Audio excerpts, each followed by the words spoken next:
Si je vous demandais, vous, de nous présenter la RDC en une minute, de nous vendre la RDC telle que vous l'avez fait à ce salon de tourisme, comment nous le vendriez-vous?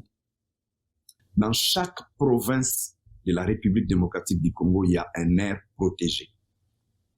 Certes, le Nord Kivu, c'est une zone très spécifique parce qu'il y a des gorilles des montagnes et qu'il y a un grand parc connu dans le monde, le parc de Virunga, qui dans sa partie nord a des problèmes dans les territoires de Beni. Mais la partie sud, nord-sud, ça veut dire dans les territoires de Nyiragongo et Rutshuru, les parcs ne présentent pas les problèmes parce que là, nous sommes même avec nos partenaires belges et britanniques, nous travaillons sur un programme de protection des gorilles des montagnes, sur un programme d'écotourisme qui relie non pas seulement la visite des gorilles des montagnes, l'île de Tchegera, aussi notre volcan en activité que tout le monde connaît très bien, Nyiragongo.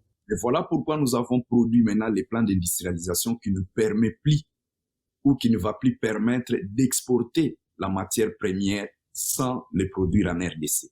Donc ça veut dire, rien que par les plans d'industrialisation, nous allons attirer des investisseurs pour venir installer leurs usines en RDC. En installant leurs usines en RDC, ça veut dire ils vont voyager, c'est le tourisme, ils vont manger, c'est le tourisme, ils vont dormir, c'est le tourisme.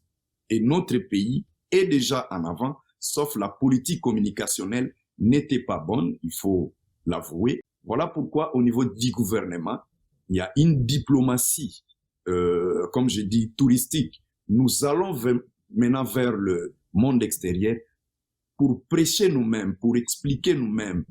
Parce qu'on ne peut pas aujourd'hui avoir une ville de plus de 14 millions d'habitants qui se réveille parfois sans crime. La grande ville de Kinshasa, où il fait beau vivre, il suffit de poser la question à une personne qui a mis pied à Kinshasa, il aura toujours les sentiments de revenir. Je dis notre pays est même sur les plans touristiques vierge. Ça veut dire dans le secteur de l'écotourisme, nous sommes les tout premiers parce que nous avons ce qu'on a au-delà des Big Five.